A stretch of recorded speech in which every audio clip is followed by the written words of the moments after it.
President Trump's travel ban is now in partial effect after a somewhat lengthy legal battle, as we know. People seeking visas to travel to the United States from 6 restricted countries will have to prove a bona fide relationship to someone in the U.S.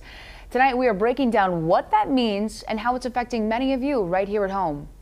The Supreme Court on Monday allowed parts of President Trump's travel ban to take effect, meaning that anyone seeking visas to travel to the United States from 6 restricted countries would have to prove a bona fide relationship to someone in the U.S. The danger is real and the law is clear, and he will continue to exercise his constitutional authority and presidential responsibility to protect our nation. But some folks in our area say the ban is harming our nation. This travel ban is failing our fundamental values, what this country was built on.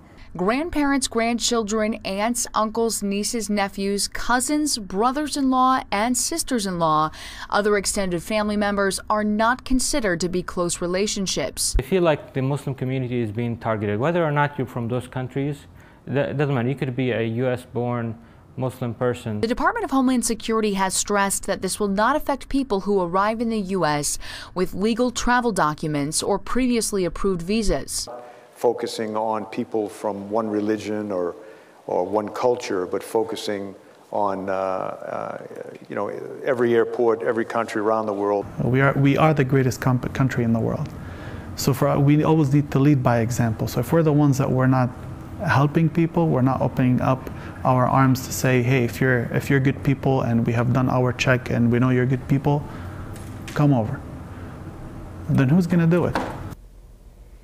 Well, we want you to call on us to help if you haven't answered all your questions about the travel ban. You can, of course, message us on Facebook or on Twitter, and we'll do what we can to help you out.